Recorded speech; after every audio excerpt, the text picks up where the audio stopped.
start with an opening statement from Coach, and then we'll get questions. Raise your hand, we'll get a mic to you. So, a couple things. First of all, I want to thank you guys for coming out and covering Penn State football, as always. Don't want to take that for granted. With everything we've got going on with the stadium and everything else, I thought the atmosphere and the fans were great. It was a beautiful day in Happy Valley. Overall, I was pleased. Thought we came out and played the way we were supposed to play. Obviously, we got a ton of things that we still need to get cleaned up. The reps that we were able to get late in the game for our 2s and 3s, I think will be really valuable. It obviously was not perfect, but it'll serve us well as this season goes on, and allow those guys to get coached off of it too. But overall, I thought we played the way we were supposed to play. We got to finish some drives on offense and not end with field goals, although I think the field goal work, there's a blessing in disguise there. The field goal work was good for us too. We won the takeaway battle, not just the takeaway battle. You got to score points off turnovers, and we had 16 points off of our 3 turnovers. Explosive play battle. We were not as explosive as I would like to be today, but again, this is a smart coach. He does a nice job. If you watch them on offense, they snap the ball every time under 5. They were going to shorten the game. On defense, they were going to play bend but don't break and not give up the explosives. But we got to be more explosive. Third down battle was significant. Sack battle was significant. The starting field position battle, which goes hand in hand with special teams and turnovers, obviously. Did not win the penalty battle. I was not happy with the last one. The official is in the huddle holding us, turns to the umpire, says pump the clock. He doesn't do it, then throws a flag on us. Then I go and address it, and the same thing. He's behind him going, I tried to tell him. Yeah, so wasn't happy about that. Middle 8 was great. Loved how we saved all of our timeouts. You see a ton of sloppy football early in the season. I didn't see any of that. We didn't have stupid penalties. We didn't put the ball on the ground. We didn't turn it over. We didn't burn timeouts. That was big. I think we had a 2-minute drive at the end of the half. Had all of our timeouts available, scored a touchdown, then came back because we deferred, went middle 8, got points. I think it was a field goal coming out of the second half, so won the middle 8. That was big. Was very pleased with how we handled that. Had our first takeaway on a defensive possession to start the season since 1994. Awesome. 10 drives, 9 resulting in a score. Dani Dennis-Sutton, first Penn State player with 2 forced fumbles in a game since a guy by the name of Micah Parsons in 2019. And then with 2 touchdowns, Nick Singleton now has 43 career touchdowns, passing a guy for the real Penn State fans out there, Lydell Mitchell, who was a legend here, for second all-time in Penn State total touchdowns. So, ton of cool stuff. I thought Andy, year 2, you could feel the difference. Same thing with Stig. And then I thought for our first game at Penn State, I liked how we operated on the headset with Jim and how poised he was. Obviously, experienced guy. But there's going to be a ton of stuff that we got to get cleaned up off of this film. So I know that's a long opening statement. Appreciate you guys being here, and I'm happy to answer questions. Start with Mark, and then we'll go to Flounders. James, can you assess the play with 3 transfer wide receivers and the amount of production you were able to get from them? Yeah, so my gut says good. Need to kind of look at it to talk it through. But yeah, Trevor Pena kind of surprised. I thought Kyron Hudson would have led us, but Pena had 7 catches for 74 yards. Hudson had 6 catches for 89 yards, so more yards. Got Nick Singleton involved, got Rapplier involved. Would like to get more guys involved. We left some guys late in the game, that last drive, trying to get a couple guys touches. We did that with Dink, and then as soon as he got the touch, we got him out of the game.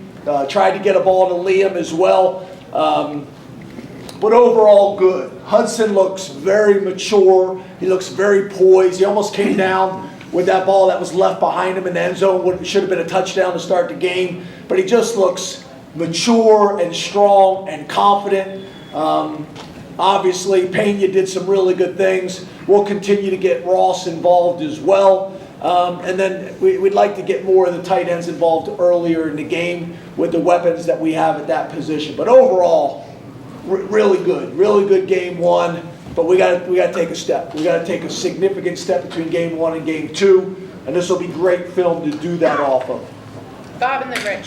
Hey James, you had talked recently about getting more production from your kicking game. You mentioned last year you had the big game against Minnesota. You wanted to, I think, get some more plays and play some more winning football in the kicking game. You mentioned Barker, but I wanted to also get your thoughts. You got a big kick return from King Mack. Yeah. How encouraged were you to be able to make some more big plays like that? Yeah, that's going to be important, and it's really cool for King Mack, right?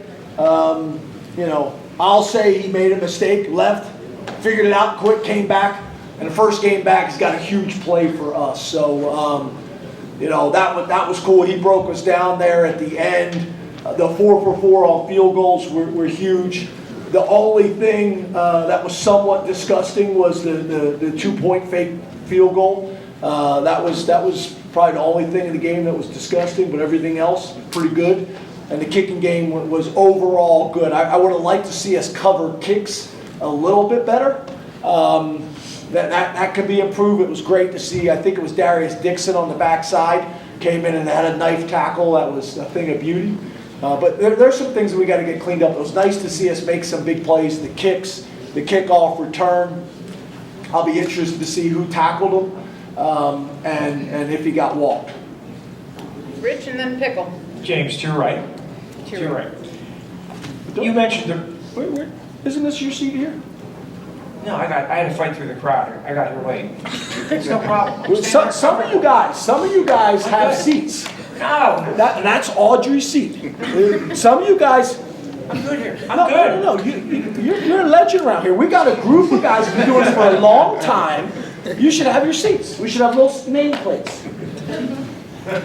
Thanks for embarrassing me. We have with the press box. Yeah, that's your spot, right? Yeah. That's your spot.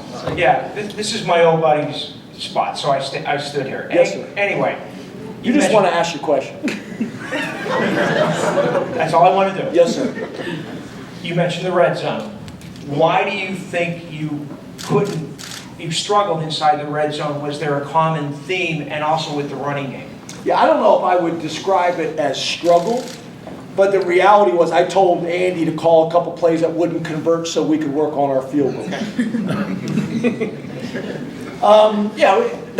Again, I get it. If there's an area that we need to improve, we stalled out a few times.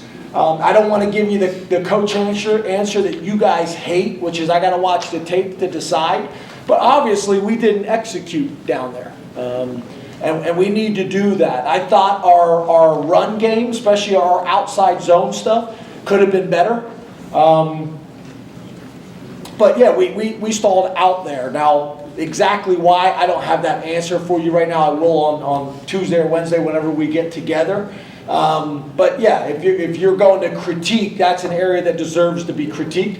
I just don't have the answer for you right now. But again, I do think the blessing in disguise, we went 4 for 4 on field goal, and that's going to pay dividends for us down the road. Go Pickle, then Audrey. Coach, we talked a lot this offseason about your offensive and defensive lines. How do you evaluate those two groups after today? Yeah, The film. overall good. You know, overall good. Their quarterback made some plays with his legs to extend some drives, some design quarterback draws and things like that. We played a ton of guys, so there's value in that for us. Offensive line, again, played a ton of zone, played a ton of, trying to get an extra hat in the box. And that impacted us a little bit. So we didn't have the explosive runs like you'd hope, but I think there's a reason for that. I think that was kind of part of their plan. Soft coverage, get an extra hat in the box, not allow the two running backs to beat you. And last year, that would happen sometimes, and we weren't able to distribute the ball enough, and we were able to do that today. So things that we got to get cleaned up, there's no doubt about it. But overall, I think good. I think there's a lot more there in terms of our O-line specifically. I think we got more there in how we can play. Got two more, Audrey, then Todd. James, this was a hi. career kind of day for Denai, all over the place, disruptive from the get-go. Looked like he really kind of picked up where he left off last year during the playoff run. What do you think the ceiling kind of looks like for him and just all the different ways that he can impact a game? Yeah, he just, you know, when you're 6'5", you're 265 pounds, he's extremely strong. He's quicker and faster than people realize. He's a well-rounded defensive end. And there's some guys across the country that are great pass rushers. There's some guys that are good against the run. He can do both. He's a unique guy. He's going to have a big-time year. I think the thing that separates him is the thing that all of them can do, but very few do, is his motor is always, you know, on 100. From the snap to the whistle, he plays his tail off. And usually when you play hard, good things happen. You keep running to the ball, you're going to end up, you know, making a play, either a tackle for a loss, a sack, a play down the field where you put it on tape and impress everybody, or the ball comes out and you're running, you're able to recover it. When you play with that type of effort, good things happen. And he is hungry, he is motivated, he is driven. He wants to be great. A lot of guys say they want to be great. This guy eats, sleeps, and dreams, you know, football and wants to be special. And he's been that way since we recruited him and since he's been on campus. He just continues to get better. I think that the 10 pounds that he's lost, I think is helpful for him. I think it's gonna contribute to him having a big time year for us. Last question to Todd. Coach, over here. You mentioned Coach Knowles. I wanted to ask you about him. He's been open about how much he was excited to come to Penn State. Coach is a PA guy. Before the game, he gave him a nice big bear hug, and he seemed to, you know, laugh it off, that type of thing. Gave him a couple of jabs. And absolutely. Did you get a sense of how excited he was for this day? I mean, I know he's going to settle into the season, but for this to be his first day at Penn State. Yeah, he's not like an excitable guy. He's kind of like this. He whispers. You know, now on the headset when things don't go well, you see a different side. On the practice field, you see a different. But besides that, walks down the hallway quiet. He's thinking. In staff meetings, he speaks a little. That's why I kind of was so animated with him before the game, because I was trying to get a little bit of reaction out of him. I think his heartbeat went like, dink, like not a whole lot. But that's who he is. And we talk about that all the time in our building. Is you just got to be the best version of you and be comfortable in your own skin. And obviously at this point his career, Jim knows who Jim is, and we're happy he's with us. Thank you, Coach. Thank you. Thank you.